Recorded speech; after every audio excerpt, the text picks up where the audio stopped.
दोस्तों स्टडी 91 के online platform में आप सभी का बहुत बहुत स्वागत है। दोस्तों आज आप सभी के समक्ष इंडियन ज्योग्राफी में अपने अगले लेक्चर को लेकर हाजिर हूं। आज हमारा दोस्तों 394 नंबर का लेक्चर है। आज की क्लास अगर आप देखते हैं तो पूरे 11,820 सवाल आपके तैयार हो जाएंगे। देखिए बहुत लंबी ये श्रृंखला चली है। अगर हम इस क्लास को ध्यान देना तो आज ज्योग्राफी का हमारा 64 नंबर की क्लास है। ठीक है, 64वां लेक्चर है दोस्तों केवल इंडियन ज्योग्राफी का।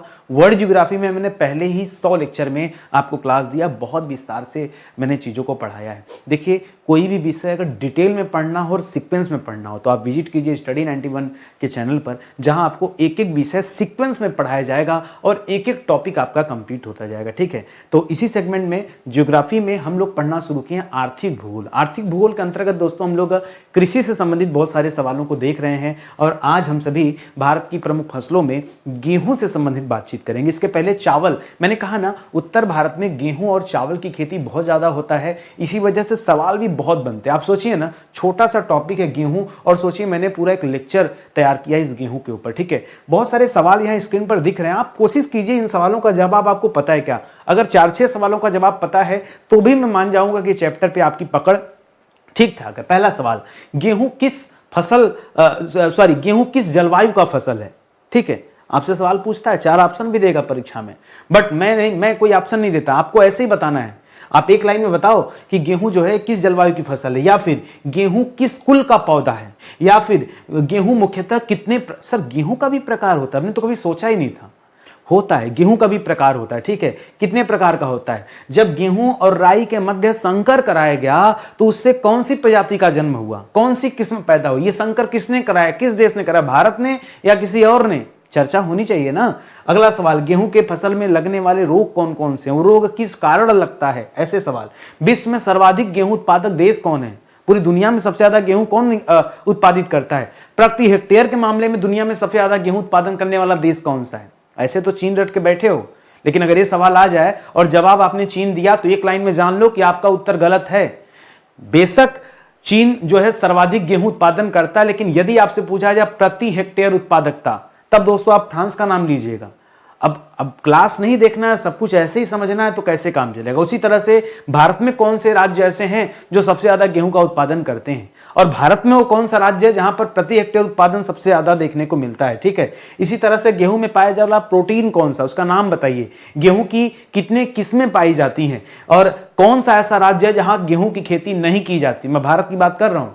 भारत में ऐसा कौन सा राज्य है जहां गेहूं की खेती एकदम नहीं की जाती है, की नहीं जाती। क्यों? वहां का मौसम, वहां की जलवायु, वहां का मिट्टी इसके जो है अनुकूल नहीं, इस वजह से नहीं होती खेती। अनुकूल होता तो क्यों नहीं होती। ठीक है, तो इन्हीं सब सवालों का जवाब आप अपनी क्लास में पाएंगे। बस क्लास में बने रहिए तो खूब मजा आने वाला है। ठीक है, देखिए जो इंसान निःशुल्क इतना अच्छा पढ़ा सकता है, इतना बढ़िया कंटेंट दे सकता है बच्चों को, आपको भरोसा करना होगा। जो हमारा पेड बैच है वहाँ के लिए ना हम इतना मेहनत करते हैं कि हम आपसे क्या ही बताएं। अपने मुंह से अपनी तारीफ करना भी ठीक नहीं लगता। ठीक है, आप मेरे कहने से एक बार मॉडर्न हिस्ट्री का बैच ज्वाइन करके देखो। एक बैच पढ़ोगे ना, आगे मैं आपको भरोसा दिलाता हूं, विश्वास दिलाता हूं कि आगे आप ही डिमांड करेंगे कि सर हमें एंशिएंट, मिडावल, ज्योग्राफी, पॉलिटी सब आपका पढ़ाया हुआ चाहिए। ये आप खुद डिमांड करोगे। इतना बढ़िया। ऐसा क्यों? देखिए जब एक चीज पसंद आ जाती है ना तो आगे आप हर चीज का डिमांड करेंगे जिससे आपकी जरूरतें पूरी होंगी। इसीलिए मैं कह रहा हूं आइए, और ऐसे अपने मन से मत ज्वाइन कर लीजिए, पहले डेमो देखिए। डेमो देखकर आप तर होइए कि हाँ मजा आया कि नहीं, अच्छा लगे तब आप ज्वाइन कीजिए, कोई जोर जबरदस्ती नहीं है। और डेमो में अंतिम तक का डेमो जरूर देखिएगा। शुरू में पढ़ाने की टेक्निक अलग थी, वहां मैं फोकस करता था कि ज्यादा लिखना कम पड़े, बोलना ज्यादा पड़े। बाद में मुझे लगा नहीं, लिखना कम पड़ेगा तो बच्चे सोचेंगे ये तो पढ़ रहे हैं, लेकिन पढ़ने वाली कोई बात ही नहीं थी। 1-1.5 घंटा कोई पढ़ के बोलेगा, जितना लिखा मैं उतना थोड़े बोलता हूं, उससे बहुत कुछ ज्यादा बताता हूं। फिर लगा नहीं लिखना चाहिए, तो अंतिम वाला डेमो देखेंगे तो वहां पर दोस्तों बहुत कम चीजें लिखा हुआ है और बाकी सारी चीजें मैं खुद जो है राइट डाउन करता हूं। क्लास में पढ़ाते वक्त एक एक पॉइंट बताते जाता हूं, कहानी सुनाते जाता हूं और उसको नोट करते चलता हूं। तो आप आइए बैच ज्वाइन कीजिए भरोसे के साथ, निश्चित रूप से नुकसान आपका नहीं होगा, फायदा ही होगा। ठीक है, चलिए आगे बढ़ते हैं और सवालों को शुरू करते हैं। तो पहला सवाल दे रहा है कि कि गेहूं किस जलवायु की फसल है, ऐसे परीक्षा में देगा तो बताइएगा दोस्तों कि गेहूं जो है यह शीतोष्ण जलवायु का फसल है। किसका दोस्तों? शीतोष्ण। शीतोष्ण का मतलब क्या होगा दोस्तों? शीतोष्ण जो शब्द है दो शब्दों से मिलकर बना है, एक शब्द है शीत, दूसरा शब्द है उष्ण, ठीक है, यानी शीत और उष्ण दोनों। इसका मतलब है कि गेहूं के लिए थोड़ा ठंडी थोड़ा गर्मी दोनों चाहिए, ठीक है। तो आप यहां कर सकते हैं कि जलवायु के रूप में दोस्तों यहां आप ध्यान रख सकते हैं कि शीतोष्ण जलवायु हो, जलवायु कैसी दोस्तों? शीतोष्ण हो, प्लस ठीक है वर्षा, ठीक है, वर्षा जो हो दोस्तों वो कितना हो दोस्तों? वर्षा कम वर्षा की जरूरत पड़ती, बहुत ज्यादा जल की जरूरत नहीं पड़ती। जैसे धान वगैरह जब रोपा जाता है तो बहुत ज्यादा पानी की जरूरत पड़ती है, गेहूं में ऐसा नहीं होता है, ठीक है।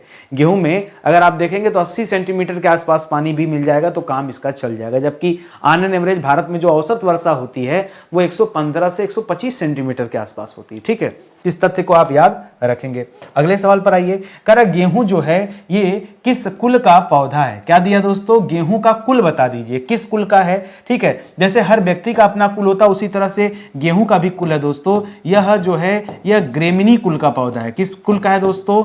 इसको आप याद रखेंगे, किस कुल का पौधा है तो याद रखेगा ये ग्रेमिनी कुल का पौधा है। एक चीज और बताइए, इसका वानस्पतिक नाम क्या है, ठीक है, इसका वानस्पतिक नाम क्या है ये बताइए, परीक्षा में ये भी आपसे पूछा जाता है। तो कुल तो याद रखिएगा ग्रेमिनी कुल है, और इसके लिए जो वानस्पतिक नाम पूछा है याद रखिएगा ट्रिटिकम। क्या नाम है दोस्तों? इसका नाम है ट्रिटिकम एस्टिवम। क्या नाम है?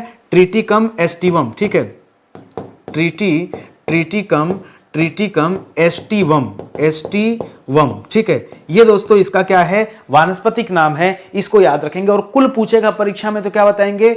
ग्रेमिनी कुल का है, ठीक है, ग्रेमिनी कुल का है, ये आप याद रखेंगे। अगले सवाल पर आइए दोस्तों। अगला सवाल दे रहा है कि गेहूं की फसल के लिए उपयुक्त तापमान बता दीजिए और वर्षा की मात्रा बता दीजिए, दोनों चीजें बताइए। तो दोस्तों याद रखेगा जो वर्षा की मात्रा चाहिए वो चाहिए दोस्तों 80 सेंटीमीटर, ठीक है, 80 सेंटीमीटर चाहिए। जबकि भारत में वार्षिक औसत वर्षा कितनी होती है? भारत में औसत वार्षिक वर्षा, ठीक है, वार्षिक वर्षा ये कितनी होती है दोस्तों? तो इसका जो रेंज है वो है 115 से लेकर के 125 सेंटीमीटर। ये मैं भारत का बता रहा हूं, जबकि दोस्तों गेहूं की खेती के लिए कम पानी की जरूरत पड़ती तो 80 सेंटीमीटर दोस्तों इसके लिए क्या हो जाएगा? पर्याप्त हो जाएगा, याद रखिएगा। और जो तापमान की बात कर रहा है, ठीक है, तापमान याद रखेगा दोस्तों, अगर आप बुआई कर रहे हैं गेहूं की, ठीक है, तो उस समय जो तापमान है वो दोस्तों 10 डिग्री सेल्सियस की जरूरत पड़ती है। पॉइंट 1 याद रखेगा। पॉइंट 2 दोस्तों आप यहां पे याद रखेगा कि जब पौधों का विकास शुरू होता है, ठीक है, पौधों का विकास प्रारंभ होता है, उस समय टेम्परेचर कितना चाहिए दोस्तों? उस समय चाहिए 15 डिग्री सेल्सियस, ठीक है, उस समय 15 डिग्री सेल्सियस। और जिस समय आप पौधों की कटाई करेंगे, ठीक है, अब बढ़ गया तो अब लास्ट में क्या होगा दोस्तों? कटाई के टाइम दोस्तों 25 से 30 डिग्री सेल्सियस तक का तापमान चाहिए। तो यहां पे 3 बातें याद रखिए। मैं कैसे आपको कह दूं कि कितना तापमान चाहिए? भाई बुआई के समय अलग तापमान है, जब पौधों का विकास होगा उसका अलग तापमान है, जो कटाई होगा पौधों का उसका अलग तापमान है। तो तीनों बातें दोस्तों आप यहां पे याद रखेंगे, ठीक है। यहां पे 25 मैक्सिमम कर लीजिए, थोड़ा सा 30 तक तो बहुत ज्यादा हो जाएगा, ठीक है। यहां 20 से 25 आप रेंज कर लीजिए। 30 कर देंगे तो फिर आपको एकदम गर्मी की तरफ बढ़ना पड़ेगा, जबकि ये ठंडी वाले टाइम में बोया जाता है, रबी की फसल है, आपको पता होगा, इसके बारे में भी बताऊंगा एक एक चीज के बारे में। सुनिए, करा वर्ष 1950-51, ध्यान से पड़ेगा, वर्ष 1950-51 यानी जब आजादी मिली थी उसके बाद का समय है, वहां से लेकर के 13-14 के बीच में एक आंकड़ा दे रहा दोस्तों, 50-51 से लेकर के 13-14 के बीच में गेहूं के क्षेत्रफल में कितनी वृद्धि देखी गई। इसका मतलब क्या है? देखिए, जब देश को आजादी मिली ना, तब दोस्तों कम क्षेत्रफल पर गेहूं बोया जाता था। बाद में दोस्तों ये क्षेत्रफल बढ़ गया, जो वृद्धि हुआ वो वृद्धि हुआ 220% का, और 100% बढ़ने पर कोई चीज दोगुनी हो जाती है। इसे मैं आपके पास 100 रुपए है और मैं कहूं 100% वृद्धि हो गया तो 100 का 200 हो गया होगा, ठीक है। तो जो यहां पर प्रतिशत वृद्धि देखी गई दोस्तों, वो प्रतिशत वृद्धि कितनी देखी गई? वो प्रतिशत वृद्धि जो देखी गई वो देखी गई 220%, ठीक है। तो 220% दोस्तों किसे इंडिकेट कर रहा है? यह बता रहा है कि दोगुना, ठीक है, दोगुना वृद्धि, ठीक है, दोगुना वृद्धि, क्योंकि 200% पे ही दोस्तों दोगुना हो जाता, तो यहां पे दोगुना वृद्धि की बात हो रही है। अगर हम क्षेत्रफल की बात करें, एरिया की बात करें तब, ठीक है, आगे बढ़िए, अगले सवाल पर आइए। अगला सवाल दे रहा है, सेम सवाल है कि 1950-51 से लेकर के 2013-14 के मध्य गेहूं के उत्पादन में दोस्तों कितना % वृद्धि हुआ। तो जब एरिया बढ़ा तो उत्पादकता भी बढ़ गई। उत्पादकता जो बढ़ी, इसमें जो वृद्धि हुआ, ये वृद्धि हुआ दोस्तों लगभग 1380%। कितना? 1380%। तो जब आप इसको कैलकुलेट करेंगे ना तो आपको मिलेगा लगभग 14 गुना। कितना वृद्धि हो गया दोस्तों? लगभग 14 गुना दोस्तों वृद्धि देखने को मिला है उत्पादन में, क्योंकि क्षेत्र बढ़ा। अच्छा सर, अगर क्षेत्र बढ़ा, 2 गुना हुआ, तो उत्पादन को भी 2 गुना 3 गुना होना चाहिए था। सर, ये उत्पादन अचानक से 14 गुना कैसे? क्योंकि ये 1950-51 की बात कर रहा है। इसके बाद प्रथम हरित क्रांति की शुरुआत होगी। हरित क्रांति की जब शुरुआत हुई, उस समय दोस्तों उन्नतशील बीजों का प्रयोग किया गया, खादवाद आ गया, इसकी वजह से उत्पादकता बढ़ गई और बहुत तेजी से बढ़ी, बहुत तेजी से। इसी वजह से यह आंकड़ा तो 2 गुना है, लेकिन यह आंकड़ा 2 गुना ना होकर के सीधे 14 गुना तक चला गया। आप मेथड समझिए, कोई रटने वाली बात नहीं है। ध्यान से पढ़िए, एक एक बातें सुनते चलिए, एक्स्ट्रा आपको नहीं कुछ पढ़ा रहा हूं, ठीक है। आगे बढ़िए। करा, गेहूं की खेती देश के सकल कृषित क्षेत्र में कितने % भाग पर की जाती है? तो जैसे पूरे देश में जितना भी अनाज उगाया जाता है, उसमें गेहूं जो है कितना % उगाया जाता है वो बताना आपको। तो याद रखेगा 15%। गेहूं के लिए दोस्तों परसेंटेज कितना है? 15%। और याद रखेगा, पिछली क्लास में हम लोगों ने धान के लिए क्या पढ़ा था दोस्तों? धान के लिए 25% पढ़ा था कि 1/4 हिस्से पर धान उगाया जाता है और धान से कम दोस्तों गेहूं की खेती होती है। तो गेहूं के लिए दोस्तों 15% है और धान के लिए यह आंकड़ा 25% है। करा, भारत में उगाए जाने वाले गेहूं जो दोस्तों, यह मुख्यतः कितने प्रकार के होते हैं? कितने टाइप के गेहूं होते हैं? तो याद रखेगा, इसके मुख्यतः 2 प्रकार होते हैं, ठीक है। एक तो दोस्तों सामान्य प्रकार होता है, ठीक है, सामान्य प्रकार, ठीक है, सामान्य प्रकार, ठीक है, जिसे जनता क्या करती है? उपभोग करती है, ठीक है, जिसे जनता उपभोग करती है, जिसे हम और आप खाते हैं, वो गेहूं की सामान्य प्रजाति के अंतर्गत आता है। और जो दूसरा है दोस्तों, यह दोस्तों मैक्रोनी। क्या है दोस्तों? मैक्रोनी। यह दूसरा प्रकार है। इसे कठोर गेहूं के रूप में भी जाना जाता है, ठीक है। इसके दाने जो होते हैं दोस्तों, ये बहुत हार्ड होते हैं, ठीक है, इसीलिए इसे मैक्रोनी कहा गया, ठीक है। मैक्रोनी को कठोर कहा गया है, ये आप ध्यान रखेंगे। अगला सवाल देखिए। अगला, ये आपको नहीं पता था ना मैक्रोनी के बारे में। बच्चे कहते हैं सर आपकी क्लास में आने के बाद ना कुछ नया जरूर मिलता है। देखिए, आप जरा कल्पना कीजिए, आपको कुछ नया देने के लिए मुझे कितना मेहनत करना होता होगा, वो भी प्रतिदिन आपको। और ये तो एक क्लास है, दिन भर मैं इतनी सारी क्लास लेता हूं, सोचिए कंटेंट बनाने में कितना समय मेरा जाता होगा। पूरा दिन रात मैं इसी काम में लगा रहता हूं। मेरा और कोई काम तो है नहीं कि कहीं बाहर मेरा कोई और प्रोफेशन है, तो आराम से मैं, और ये काम ना बड़ी खुशी में करता हूं। एक होता है इंसान ना अपना जीवन काटने के लिए पढ़ाता है, एक होता है कि इंसान शोध करके पढ़ाता है। मेरी आदत है ना, जब मैं कोई विषय पर काम करता हूं तो मैं उसमें रम जाता हूं। मुझे बड़ी खुशी मिलती है चीजों को सीखने समझने में। ये लगता है कि यार चलो आज इस चैप्टर को पढ़ के मैं धन्य हो गया, और चैप्टर भी सोच रहा होगा कि इस इंसान ने हमको पढ़ा के धन्य कर दिया, ठीक है। इतना सोचना, सवाल निकालना, ये मजेदार कहानी है, ठीक है।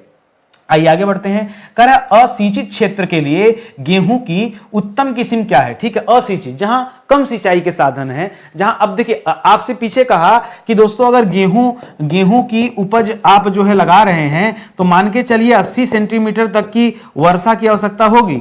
इतनी वर्षा तो चाहिए ना, यानी पानी ऐसा नहीं कि एकदम नहीं चाहिए, लेकिन यहां तो सीधा लिख दिया असिंचित क्षेत्र, जहां जल की बहुत कमी है, ठीक है, जल का अत्यधिक अभाव, ठीक है, जल का अत्यधिक अभाव है। इस अभाव के कारण ही तो कहा जा रहा है। जैसे मैं कहूं राजस्थान, अब राजस्थान में यार पीने को आदमी पानी कम पड़ रहा है और तुम कह रहे हो यार कि खेत में पानी भर दें, ये ठीक बात है?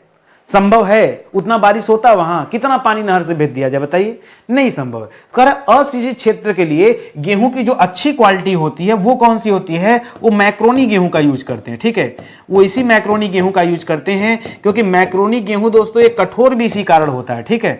अब इसकी कठोरता का राज आपको पता चला, ठीक है, कठोर, ठीक है, तो इसको आप याद रखेंगे। ठीक है, मोटा अनाज होता है और मोटे अनाज के लिए वैसे भी राजस्थान बड़ा फेमस है। सर्वाधिक मोटे अनाज का उत्पादन कौन करता है दोस्तों? तो राजस्थान ही याद रखेगा। कह रहा है गेहूं और राई के मध्य करा दिया गया संकर। ठीक है, संकर माने क्या होता है समझ जाइए। संकर मतलब होता है इन दोनों के जीन को मिला करके एक नया गेहूं का प्रकार बनाया गया। ठीक है, और आपसे पूछ रहा है कि उससे उत्पन्न जो नई वैरायटी आई, गेहूं का जो नया फसल आया, उसका नाम क्या दिया गया? तो उसका नाम दिया गया दोस्तों ट्रिटिकल। क्या नाम दिया गया? उसका नाम दिया गया ट्रिटिकेल। क्या नाम दिया गया दोस्तों? ट्रिटिकेल। और ट्रिटिकेल क्या है दोस्तों? याद रखिएगा, यह मानव निर्मित गेहूं है। क्या है दोस्तों? यह मानव निर्मित गेहूं है। इस बात को आप याद रखेंगे। ट्रिटिकल नाम दिया गया जिसमें गेहूं और राई के बीच में संकर कराकर गेहूं की एक नई वैरायटी को दोस्तों यहां तैयार किया गया। ठीक है, और ऐसे बहुत सारे हैं, जैसे आपने नोरिन का नाम पता नहीं सुना है कि नहीं। नोरिन 10 दोस्तों ये बौने गेहूं में भी आता है, और एक प्रकार से दोस्तों ये जो नोरिन 10 है ये जो है संकर वाले गेहूं में भी दोस्तों गिना जाता है। कभी नाम सुना है नोरिन? अच्छा, आपके यहां पे दोस्तों गेहूं की वैरायटी यूज होती होगी, आप पता कीजिए, सोनालिका। ये बहुत ज्यादा प्रचलित है। ठीक है, सोनालिका भी क्या दोस्तों? वह भी संकर वाली प्रजाति के अंतर्गत ही आती दोस्तों सोनालिका, इसको भी याद रखिएगा। ठीक है, इसके अलावा एक लेरमा रोजा है। ठीक है, लेरमा रोजा। ठीक है, रोजा से याद रखिएगा, रोजा खोलने के लिए। ठीक है, और सोनालिका बताई दिया। तो ये सब 2-3 कम से कम नाम आप याद रखिए, बड़े अच्छे अच्छे सवाल हैं, परीक्षा में यहां से बनते हैं सवाल। आगे आइए, अगले सवाल पर आते हैं।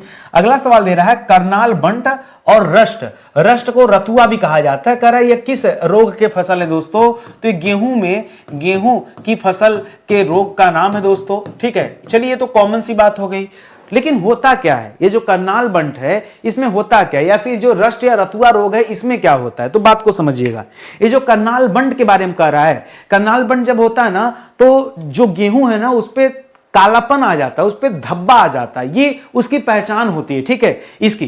ठीक है, तो याद रखिएगा। और बात आता है दोस्तों ये किसकी वजह से फैलता है? तो याद रखिएगा एक कवक के कारण फैलने वाला रोग है। कौन सा कवक है? तो याद रखिएगा इसका नाम है ट्रिटिकम इंडिका। क्या नाम दोस्तों? ट्रिटिकम इंडिका नाम है। यह एक प्रकार का कवक है और इसकी वजह से दोस्तों गेहूं पर काले धब्बे पड़ जाते हैं। गेहूं पर काले धब्बे बन जाते हैं, जिसकी वजह से क्या होता है दोस्तों? उसकी चमक चली जाती है। ठीक है, गेहूं जो होता है यह चमकहीन हो जाता है। ठीक है, दाने में जैसे एक चमक दिखनी चाहिए ना, वो नहीं होता अगर करनाल बंट रोग जो है इस गेहूं में लग गया तब। ठीक है, तो इसको याद रखेगा। ठीक है, नहीं कुछ गलत कर रहा हूं, ट्रिटिकम तो होता है ना, नाम होता है उसका यार। इसका नाम है टिलेटिया नाम है, मुझे लगा मैं कुछ गड़बड़ कर रहा हूं। टिलेटिया नाम है दोस्तों, कवक का नाम क्या है? टिलेटिया। ठीक है, टिलेटिया नाम है। जो ट्रिटिकम दोस्तों आपने पढ़ा वो अलग है। ठीक है, ट्रिटिकम आपने संकर वाले में पढ़ा कि गेहूं और राई को मिलाने से जो होता है। ठीक है, तो इसको याद रखिएगा, ये टिलेटिया इंडिका है, ये कवक का नाम है जिसकी वजह से करनाल बंट रोग जो है लगता है। ठीक है, तो एक तो आप याद रखिएगा, यहां का जवाब दोस्तों ये हो जाएगा। दूसरा है रस्ट को ही दोस्तों क्या कहते हैं? इसी को रतुआ कहते हैं। और जो रतुआ होता है ना, इसमें आप खास करके पीला रतुआ का नाम ज्यादा सुनने को मिलता है।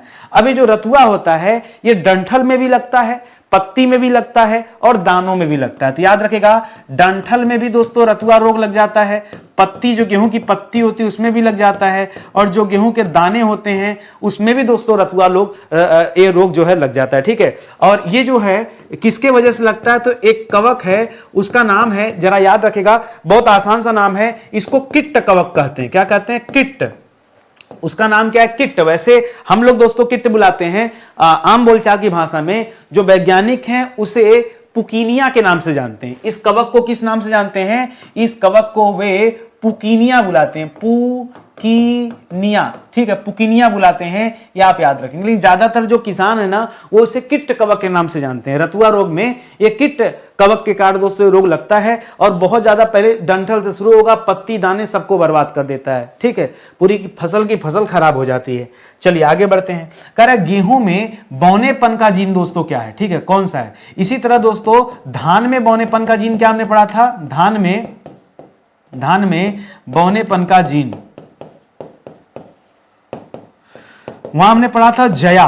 क्या नाम था दोस्तों? मैंने बताया था कि अमिताभ लंबे से हैं और जया क्या है? छोटी हैं। उस तरह से याद रखेगा। यहां जो गेहूं में बौनेपन का जीन है इसका नाम है नोरिन 10। क्या नाम दोस्तों? नोरिन 10। क्या नाम है? नोरेन 10 जो है दोस्तों ये, या फिर कभी कभी परीक्षा में 10 नहीं लिखता है, खाली लिख देता है नोरेंजीन। क्या लिख देता है? नोरेंजीन। तो आप घबराइएगा मत, ये जो नोरेंजीन है ये बौनेपन का जीन है गेहूं में, इसको आप याद रखेंगे। बहुत बढ़िया सवाल है, इसको ध्यान से पढ़िएगा, ठीक है। अच्छा, इसकी उत्पत्ति दोस्तों, ये बौनेपन की उत्पत्ति दोस्तों कहां हुई थी? तो इसकी उत्पत्ति याद रखिएगा सर्वप्रथम जापान में हुई थी। कहां हुई थी दोस्तों? जापान में बौनेपन वाले गेहूं के जीन बनाए गए थे आर्टिफिशियल तरीके से, इसको आप ध्यान में रखेंगे। अगला सवाल है, सर्वाधिक गेहूं उत्पादक प्रथम 3 राज्य दोस्तों भारत में कौन है, ये बताइए, ठीक है। तो पहला नंबर गेहूं के उत्पादन में उत्तर प्रदेश का आता है। किसका आता है दोस्तों? पहला नंबर उत्तर प्रदेश का आता है। दूसरा नंबर दोस्तों गेहूं के उत्पादन में मध्य प्रदेश का आता है। जी हां, वैसे मध्य प्रदेश ज्यादातर दलहनी फसलों के लिए फेमस है। तीसरा नंबर दोस्तों याद रखेगा पंजाब राज्य का आता है, और चौथा नंबर अलग से याद कर लीजिए हरियाणा का आता है, ठीक है। तो याद रखेगा, वैसे कॉमर्शियल बेल्ट है पंजाब हरियाणा, तो यहां होता है, बाकी उत्तर प्रदेश मध्य प्रदेश क्योंकि इसका क्षेत्रफल बड़ा है इस वजह से इसका नाम आ जाता है, ठीक है। तो ये भारत में सबसे ज्यादा गेहूं उत्पादक राज्य हैं, ये आप याद रखेंगे।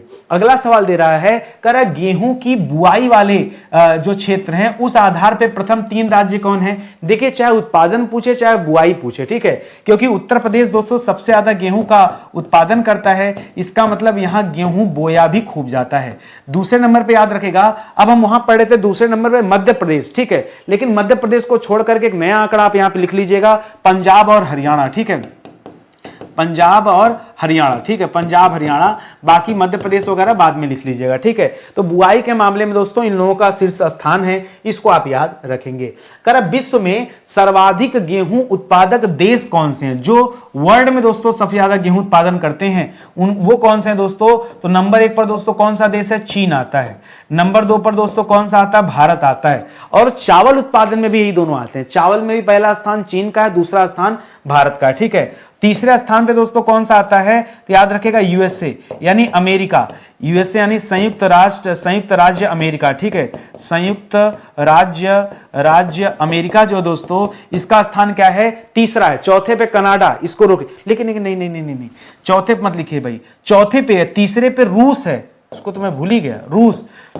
तीसरे पे रूस है, चौथे पे यूएसए यानी संयुक्त राज्य अमेरिका, पांचवें पे कनाडा, ठीक है। तो ये दोस्तों एक क्रम रहा है, इसको आप याद रखेंगे। और वर्ल्ड वाइड पूछे तो पहला चीन, दूसरा भारत, तीसरे पे रूस को दोस्तों आप अवश्य रखिएगा, ये दिमाग से स्किप कर रहा था, ठीक है। अगला सवाल, कह रहा भारत के किस राज्य में प्रति हेक्टेयर गेहूं की उत्पादकता दोस्तों सर्वाधिक है? तो याद रखेगा पंजाब राज्य में, ठीक है, पंजाब राज्य में, ठीक है, गेहूं की उत्पादकता क्या है दोस्तों? सर्वाधिक है। अच्छा, एक चीज दोस्तों आप यहां और याद रखेगा, पंजाब राज्य में अगर हम धान की बात करें, धान की, तो धान की उत्पादकता दोस्तों ये 4 टन प्रति हेक्टेयर है। क्या दोस्तों? 4 टन प्रति हेक्टेयर देखने को मिलता है। कहां पर? अगर हम धान की उत्पादकता की बात करें तो। लेकिन अगर हम गेहूं की उत्पादकता की बात करें तो सवाल आता है कि सर कितना? तो याद रखेगा दोस्तों ये 5 टन है, ठीक है।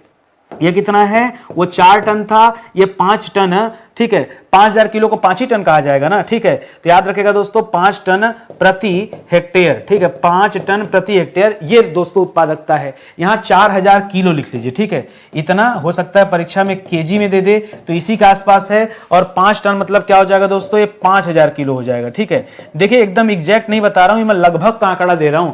एकदम एग्जैक्ट क्या, 2-4 किलो ज्यादा कम से क्या एकदम नाप के थोड़े निकलता है, हाँ, ठीक है। राज्य एक औसत बताया गया तो औसत आप ध्यान दीजिए, ठीक है, 4 टन 5 टन, इस तरह से आप इसको ध्यान में रखेंगे। एक बात और याद रखिएगा, ये जो जीएस की क्लास चल रही है ना, इससे जुड़िए। जितना मेहनत शिद्दत से मैं आज की क्लास पढ़ा रहा हूं, आप पढ़कर बड़ा खुश हो रहे हैं कि नितिन सर आपने बहुत बढ़िया पढ़ाया, बहुत अच्छा कंटेंट है, बहुत मजा आ रहा है, थोड़ा और मजा लो ना, और मजा लो। आप कैसे मजा मिलेगा? पूरी एंशिएंट हिस्ट्री मैंने पढ़ा दिया, आप पता नहीं किस दुनिया में चल रहे हैं।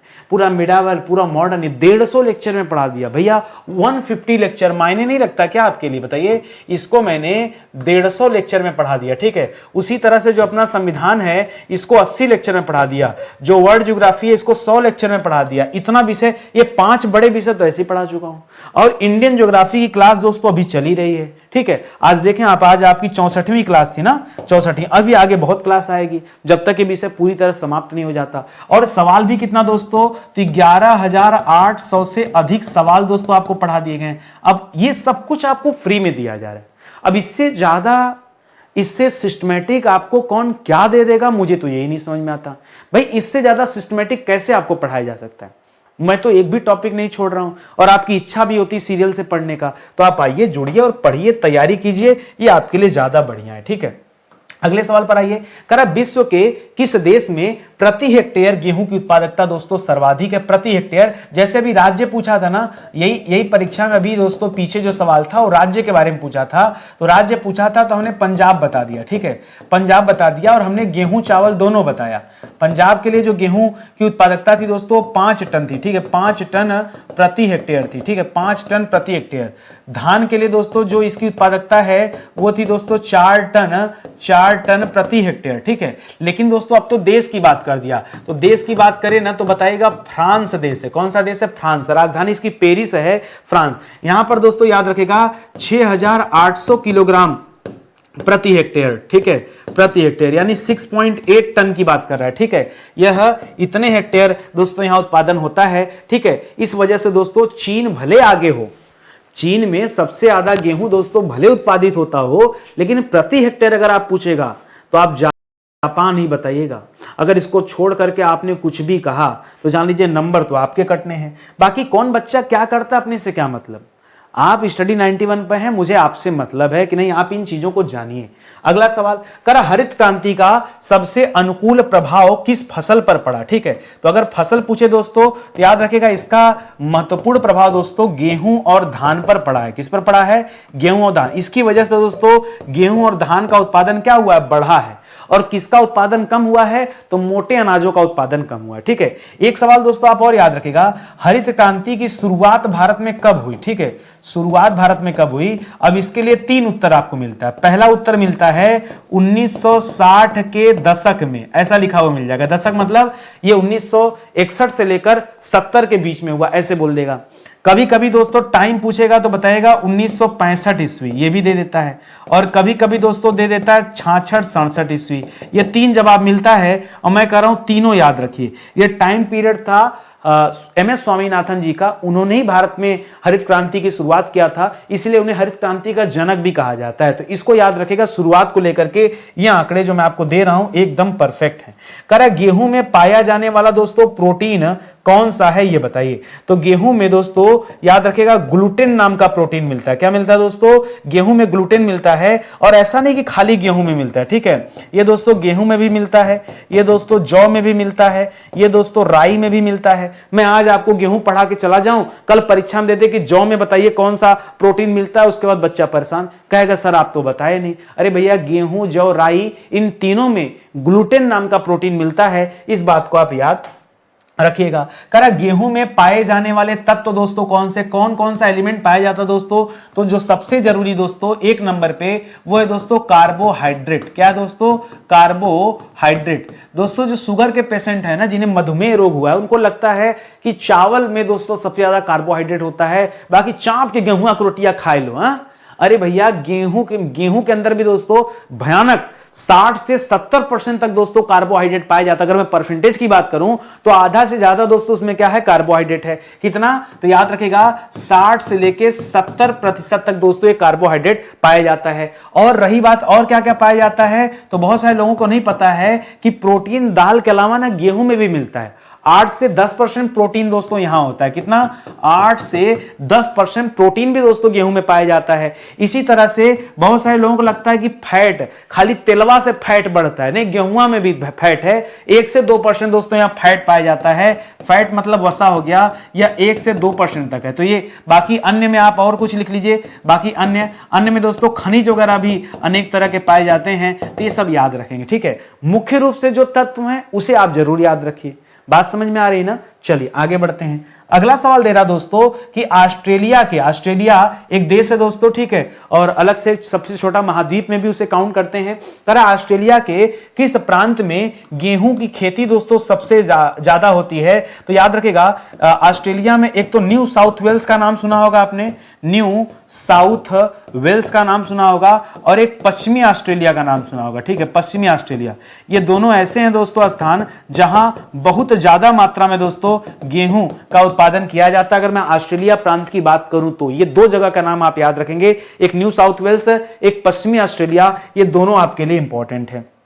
आगे बढ़िए। करा पूसा बेकर, नाम पता नहीं सुना है या नहीं सुना है, पूसा बेकर जिसे HS490 के नाम से जाना जाता है। करा यह गेहूं की एक नई प्रजाति है, इसका खास उद्देश्य के लिए इसे बनाया गया था। किस काम के लिए? तो याद रखेगा दोस्तों, बिस्किट बनाने के लिए। ठीक है, क्या बनाने के लिए दोस्तों? याद रखेगा, बिस्किट बनाने के लिए ठीक है, एक नई प्रजाति तैयार की गई। ठीक है, इसीलिए इसका नाम बेकर दे दिया। बेकर से याद रखेगा बेकरी, बेकर से क्या याद रखेंगे दोस्तों? बेकरी। और बेकरी में क्या होता है दोस्तों? तो याद रखेगा बिस्किट। ठीक है, बिस्किट, तो इसको याद रखेंगे। ठीक है, स्पेशली बिस्किट के लिए इस पूसा बेकर का आविष्कार किया गया, मतलब इसको, इस बीज को पैदा किया गया है। ठीक है, इसको आप याद रखेंगे, स्पेशली बिस्किट के लिए इसको यूज किया जाता है, क्योंकि गेहूं से ही दोस्तों बिस्किटें तैयार की जाती हैं। ठीक है, इसी तरह अगला सवाल दे रहा है दोस्तों कि गेहूं की प्रमुख किस्में कौन कौन सी किस्में हैं? तो याद रखेगा, इसकी एक किस्म का नाम है अर्जुन, याद रहेगा क्या? इसकी दूसरी किस्म का नाम है प्रताप, इसके तीसरे किस्म का नाम है जनक, इसके चौथे किस्म का नाम है सोना। ठीक है, जनक, सोना। पांचवें किस्म में जो आप पीछे पढ़े थे नोरिनटेन ना, नोरिनटेन। छठे किस्म में लिखिएगा सोनालिका। ठीक है, सोनालिका। ठीक है, और ये सब याद रखेगा। ठीक है, और लार्वा रोजा उसको छोड़िए, चलिए ये मुख्य चीजें आप याद रखें, ये आपके लिए इंपॉर्टेंट है। ये गेहूं की किस्मों के नाम है। ठीक है, और ऐसा पूछता है, जैसे हम लोग धान वाले में पद्मा वगैरह पढ़े थे। ठीक है, उसी तरह से यह भी यहां पर है। ठीक है, आगे बढ़ते हैं दोस्तों। अगला सवाल दे रहा है कि हरित क्रांति के फलस्वरूप देश के कुल खाद्यान्न में किसकी उत्पादकता में कमी आई? भाई, बढ़ा तो गेहूं और धान का उत्पादन, कम हुआ क्या? तो मोटा अनाज। ठीक है, याद रखेंगे, मोटा अनाज प्लस दलहन। ठीक है, दलहन। ठीक है, दलहन। इन दोनों में दोस्तों क्या आया है? इन दोनों में दोस्तों कमी आया है। ठीक है, इन दोनों में कमी आया है। अगर यही कहते दोस्तों किसमें बढ़ोतरी हुई है दोस्तों, तो याद रखेगा यहां गेहूं और धान की बात कीजिएगा, गेहूं प्लस धान, इनकी दोस्तों बढ़ोतरी हुई है, और इन दोनों में कमी आई है हरित क्रांति के फलस्वरूप। तो इसे भी आप याद रखेंगे। अगला सवाल दे रहा दोस्तों कि भारत का सबसे अधिक खाद्यान्न उत्पन्न करने वाला राज्य कौन सा है? तो यह राज्य दोस्तों उत्तर प्रदेश है। सबसे ज्यादा खाद्यान्न कौन उत्पन्न करता है, पैदा करता है? वैसे भी मैदानी क्षेत्र में है, इसी वजह से दोस्तों यहां बहुत ज्यादा मात्रा में खेती की जाती है, और सर्वाधिक खाद्यान्न दोस्तों यही राज्य पैदा करता है, इसको याद रखेंगे। अच्छा, जिस हम हरित क्रांति की बात कर रहे हैं, लिख लीजिए, हरित क्रांति के जनक, और दो बातें याद रखेगा, अगर विश्व में पूछे तब आप अलग बताइएगा, अगर भारत में पूछे तब आप अलग बताइएगा। विश्व के अलग हैं और भारत के अलग हैं। ठीक है, आइए मैं आपको एक एक करके बता देता हूं। विश्व का पूछेगा तो बताइएगा नॉर्मन बोरलाग। कौन है दोस्तों? Norman Borlaug. और भारत का पूछेगा तो बताइएगा MS स्वामीनाथन। ठीक है, ये नाम आप याद रखेंगे अगर आपसे कभी हरित क्रांति के जनक के बारे में जानना चाह रहा है तो। ठीक है, और आगे आइए। अगला सवाल दे रहा है कि भारत में मुख्य रूप से कितने प्रकार की फसलें जो हैं ये बोई जाती हैं? ये कितने प्रकार की फसलें हैं? तो 3 तरह की फसलें बोई जाती हैं। एक तो दोस्तों रबी की फसल है। ठीक है, रबी की फसल। ठीक है, इसकी बुआई की जाती है। दूसरा दोस्तों खरीफ की फसल, रबी की फसल, खरीफ की फसल। और तीसरा दोस्तों जायद। ठीक है, ठीक है, जायद की फसल। ठीक है, जायद की फसल। ठीक है, ये 3 फसल दोस्तों याद रखिएगा। जायद वाली दोस्तों स्पेशली गर्मी में बोई जाती है, खरीफ वाली स्पेशली वर्षा में बोई जाती है, रबी वाली स्पेशली ठंडी में बोई जाती है। ये देखिए कैसे याद रखेंगे। ठंडी, जब ठंडी पड़ती है तो हमें सूरज की रोशनी चाहिए ताकि शरीर गर्म हो, तो रबी का संबंध ठंडी से, याद रहेगा आपको। ठीक है, और इसको छोड़िए, इसको पढ़ लीजिए। जायद, गर्मी में ज्यादा पानी चाहिए, पानी खूब चाहिए। ठीक है, इसलिए जायद का संबंध, जायद की फसलों में ऐसे जो है फसल का उत्पादन किया जाता है जिसमें पानी ज्यादा हो, जैसे ककड़ी, खीरा, तरबूजा, खरबूजा, पानी इसमें खूब भरा होता है, उनको दोस्तों यहां उगाया जाता है। ये आप याद रखेंगे। तो 3 तरह की फसलें हैं, ये आप ध्यान रखेंगे। अगले सवाल पर आइए। कह रहा कि जो फसल अक्टूबर में बोई जाती है अच्छा, और अप्रैल में दोस्तों काट ली जाती है। वह कौन सी फसल है दोस्तों? तो यह रबी की फसल है। ठीक है, रबी की फसल की बुआई दोस्तों कब होती है? अक्टूबर में, और अप्रैल में दोस्तों एक कट ली जाती है। ठीक है, अक्टूबर नवंबर तक बोई जाती है, मार्च अप्रैल तक काटी जाती है। ऐसे इसे आप याद रखेंगे। कह रहा रबी की फसल का उदाहरण दोस्तों कौन सा? उदाहरण, उदाहरण। ठीक है, उदाहरण में दोस्तों बहुत सारे उदाहरण हैं, जैसे गेहूं का नाम याद रखेगा, जैसे जौ का नाम याद रखेगा। जो पानी वाले फसल है उनसे दूर हो जाए। पानी वाला फसल दोस्तों वो वर्षा ऋतु में आ जाएगा, खरीफ वाले में। ठीक है, तो यहां गेहूं, जौ, जौ और क्या लिख लीजिए? चना लिख लीजिए। चना जितना भी दाल टाइप का है, चना में दोस्तों चना भी आ जाएगा और मटर भी आ जाएगा। ठीक है, तो गेहूं, जौ, चना, मटर, ये चार मुख्य है, इसको याद रखेगा। और बाकी सब्जी में आ जाइए, या फिर तेल के लिए दोस्तों सरसों ले लीजिए, और सब्जी में आ जाइए तो आलू ले लीजिए। ठीक है, आलू। भारत में आलू की खेती दोस्तों सर्वप्रथम किसने शुरू कराया था? पुर्तगालियों ने। आलू से हमारा परिचय किसने कराया था? पुर्तगालियों ने कराया था, तो वो भी आप याद रखेंगे। करा भारत के किस प्रमुख राज्य में गेहूं की खेती नहीं की जाती? बड़ा खतरनाक सवाल दे दिया। हमने तो आज तक कभी सोचा ही नहीं कि ऐसा भी हो सकता है। सुनिए, भारत में ऐसे दो राज्य है दोस्तों जहां गेहूं की खेती नहीं होती है।